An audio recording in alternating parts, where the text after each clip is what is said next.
मुलांच्या आणि तरुणांच्या सर्जनशीलतेला चालना देण्याचं काम खुला आसमान हे मुक्त व्यासपीठ गेली काही वर्ष अथकपणे करत आहे. चित्रकला ही एक वैश्विक भाषा आहे हे आपण सर्वजण जाणतो. अशा या रंगांच्या सुंदर दुनियेतून जाणीवा आणि कल्पनाशक्ती साकार करण्यासाठी खुला आसमान व्हिडिओजच्या माध्यमातून नवनवीन कल्पना आपल्यासमोर आणत आहे. संकल्पचित्राच्या तिसऱ्या भागामध्ये आपल्याला एखाद्या पर्ससाठी डिझाईन बनवायचं आहे. म्हणजे पर्सच्या आकारामध्ये आपल्याला डिझाईन बनवायचं आहे.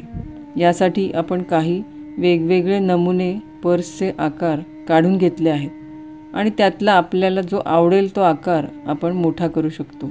त्याप्रमाणे इथे एक आकार मोठा करून घेतला आहे आणि त्यामध्ये आपल्याला हवं तसं हव्या त्या घटकांनी डिझाईन केलेलं आहे.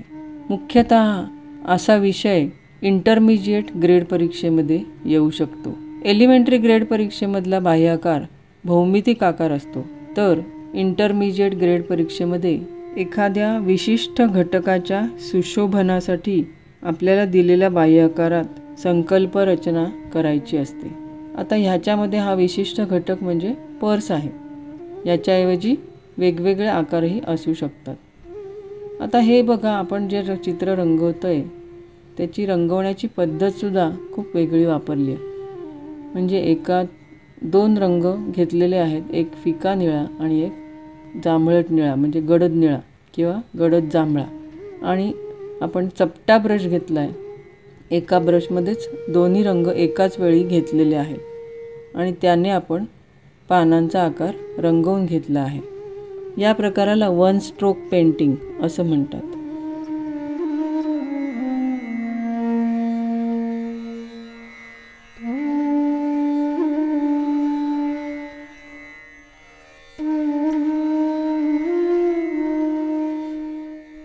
पुन्हा बघा, एका ब्रशमध्ये दोन्ही रंग एकाच वेळी घेतलेत, त्यामुळे दोन रंगांचं शेडिंग आपल्याला त्या आकारामध्ये दिसत आहे.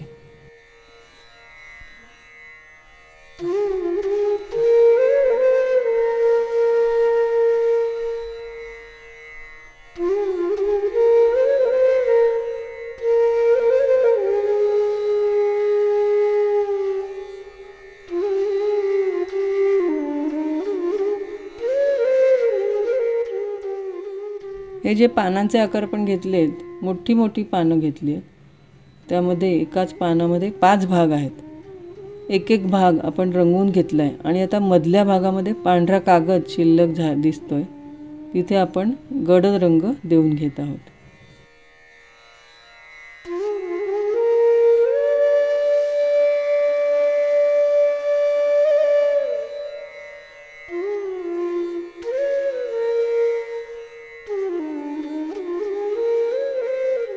मधला गडद रंग देऊन झाल्यावर तो वेगळाच पॅच दिसू नये म्हणून पुन्हा एकदा ब्रशमध्ये 2 रंग घेऊन पानांच्या त्या 5 भागांमध्ये पुन्हा एकदा आपण रंगवून घेत आहोत.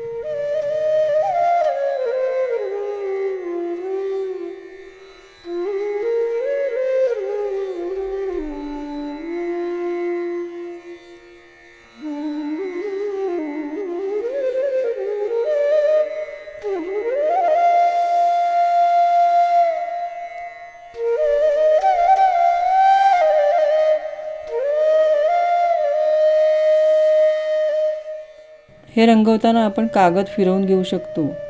कागदाची दिशा बदलून आपल्याला हवी तशी दिशा घेऊन आपण आपले स्ट्रोक्स व्यवस्थितपणे घेऊ शकतो.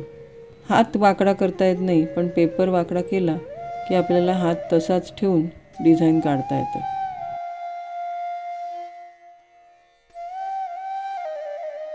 आता पहा, हे पान व्यवस्थित दिसतंय. यानंतर आपण दुसरं पान रंगवायला घेऊया. सर्व पानं याच पद्धतीने आपल्याला रंगवून घ्यायची आहेत. एका ब्रशमध्ये 2 रंग घेऊन शेडिंगचा इफेक्ट आपल्याला एकाच वेळी घेता येतो.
आपली 3 पानं या रंगांनी रंगवून झाली आहेत. आता त्यात आपल्याकडे जो फिका निळा रंग आहे त्याने आपण मधल्या रेषा काढून घेऊया. पानांच्या शिरा डिझाईन म्हणून आपण काढू शकतो.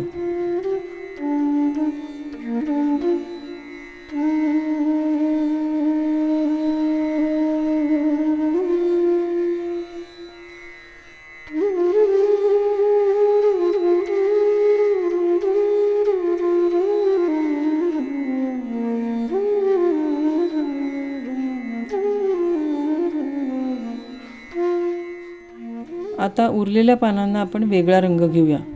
पिकॉक ब्लू घेतला आहे आणि पहिला जो फिका निळा होता तोच आपण याच्याबरोबर वापरणार आहोत. एका ब्रशमध्ये पुन्हा एकदा 2 रंग घेतलेत आणि आपण चौथं पान रंगवत आहोत.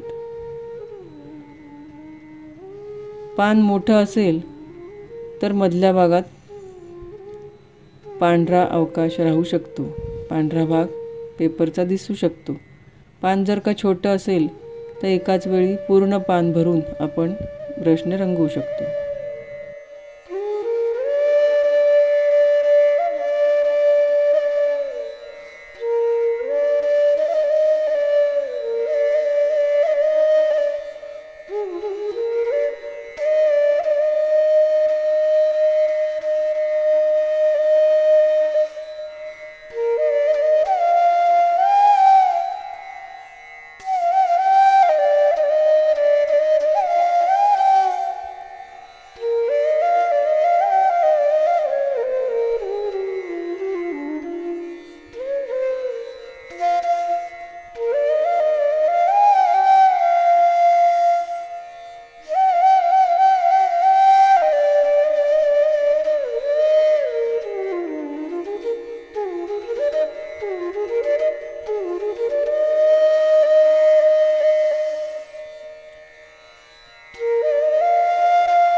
आपली 5 पानं या वन स्ट्रोक पेंटिंगच्या पद्धतीने रंगवून झाली आहेत. आता 6वं पान कसं करावं बरं? आता आपण प्लेन रंग देऊया, म्हणजे काहीतरी वेगळेपणा दिसेल. आपण एक जांभळा रंग त्या फिक्या निळ्यामध्ये मिसळून घेतला आहे आणि फिका जांभळा रंग तयार केला आहे.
आता हा रंग प्लेन पद्धतीने आपण पानामध्ये देऊन घेतला आहे.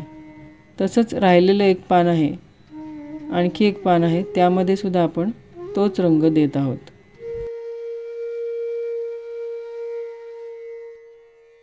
चित्र रंगवता रंगवता विचार करत करत आपल्याला रंगसंगती ठरवावी लागते. एखादा रंग चांगला दिसला नाही तर तो वाळल्यावर त्यावरती आपण दुसरा रंग पुन्हा एकदा देऊ शकतो.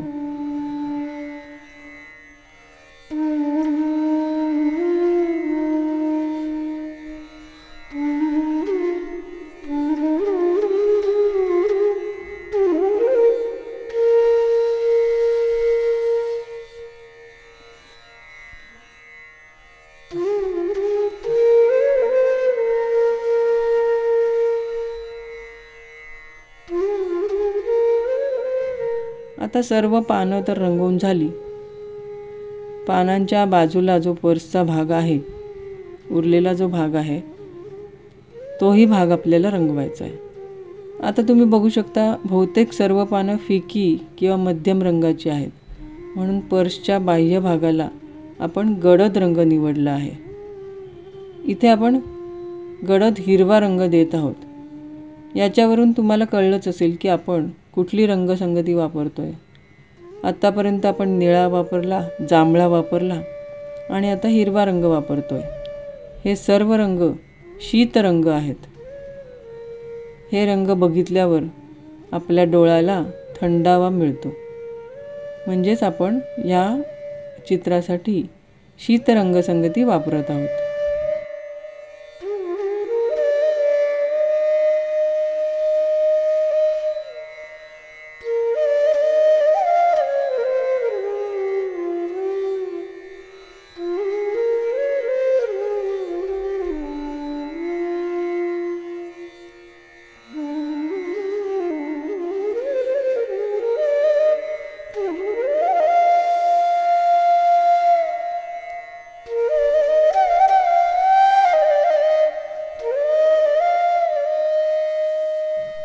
आता हाच गडद हिरवा रंग पर्समध्ये काही भागांमध्ये आपण देऊन घेत आहोत.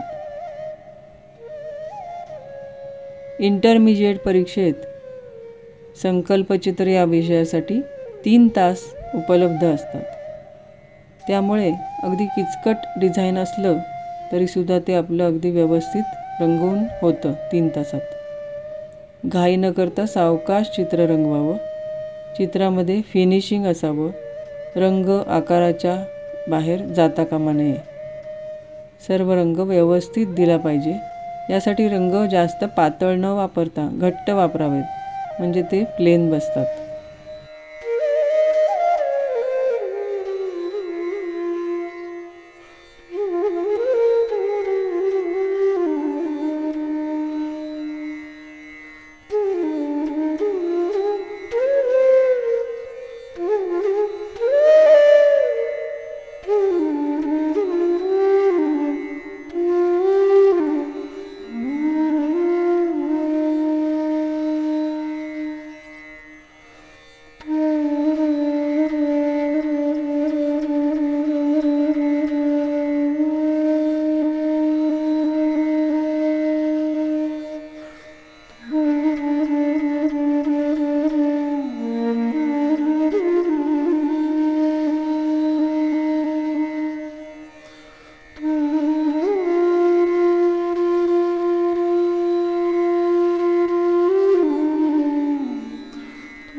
आता याच हिरव्या रंगामध्ये अजून काळा रंग आपण मिसळला आहे आणि गडद हिरवा रंग तयार केला आहे.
आता हा गडद हिरवा म्हणजे अगदी काळपट हिरवा रंग आपण काही भागांमध्ये देऊन घेत आहोत. जसजसं आपण पानांच्या आजूबाजूने गडद रंग देत आहोत तसतसं त्या फिक्या पानांना जास्त उठाव येत आहे.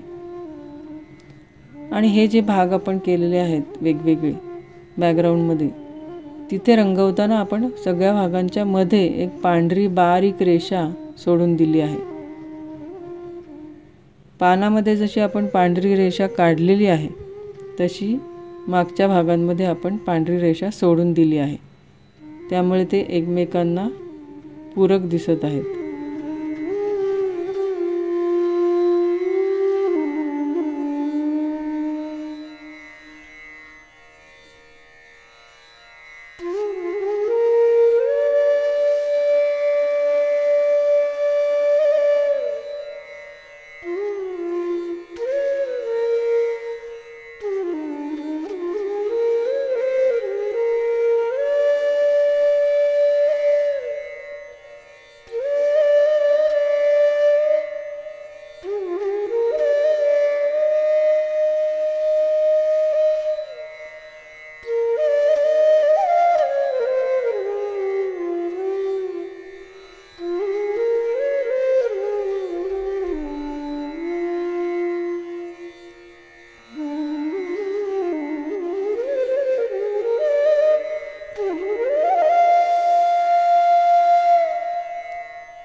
आपला पर्सचा मागचा भाग रंगवून पूर्ण होत आला आहे.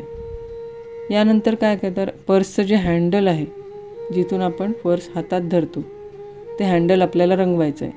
आणि हे खालचे रंग ओले असायची शक्यता आहे. तर हँडल वरच्या बाजूला रंगवताना आपण पर्सचा भाग उलटा करून घ्यायचा आहे. म्हणजे हँडलचा भाग आपण आता खाली घेतला आहे, जेणेकरून कुठल्याही ओल्या रंगावर आपला हात जाणार नाही. चुकून जरी ओल्या रंगाला हात लागला तर तोच डाग आपल्या कागदाला पडू शकतो. त्यामुळे ही काळजी आपल्याला घ्यावी लागते. आता पर्सचा हँडल आपण फिक्या मध्यम निळ्या रंगाने रंगवून घेत आहोत.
आपल्याला आवडतील तसे मॅचिंग रंग आपण हँडलसाठी घेऊ शकतो.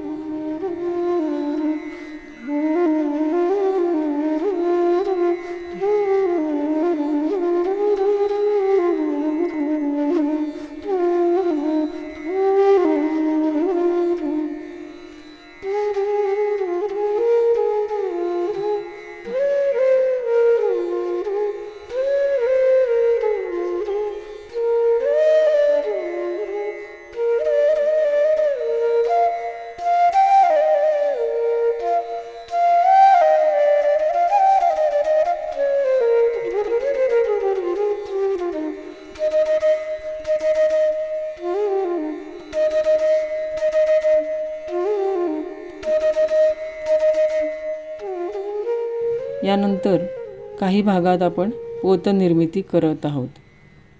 आता हे बघा, ह्यामधली पोतनिर्मिती आणखी वेगळी आहेत. ह्यामध्ये आपण छोटी मोठी वर्तुळं काढून पोतनिर्मिती करत आहोत. जणू काही ते पाण्याचे थेंबच पानावरती आहेत असं वाटतंय. आतापर्यंत आपण 3 संकल्पचित्र केलीत. प्रत्येक संकल्पचित्रामध्ये आपण वेगळ्या प्रकारची पोतनिर्मिती केली आहे.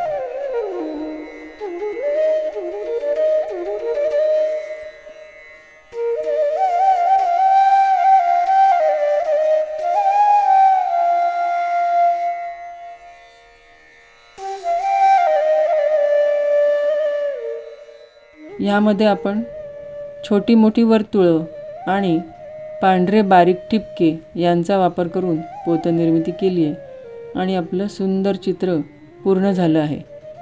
यामध्ये काही पानांना आपण शेडिंगचाही वापर केला आहे. आपण जी पद्धत वापरली की एका ब्रशमध्ये 2 रंग, त्यामुळे पानांना शेडिंग तयार झालं आहे आणि आपलं पर्सचं डिझाईन अत्यंत सुंदर रीतीने पूर्ण झालं आहे. अशा प्रकारे इंटरमिजिएट परीक्षेसाठी वेगवेगळ्या आकारांमध्ये डिझाईन काढण्याचा सराव करावा. वेगवेगळे आकार म्हणजे कोणते? उदाहरणार्थ पर्स, हँडबॅग, लॅम्पशेड, हातपंखा किंवा साडीची किनार असे वेगवेगळे आकार काढून त्याच्या आतमध्ये वेगवेगळी डिझाईन्स काढण्याचा सराव करावा.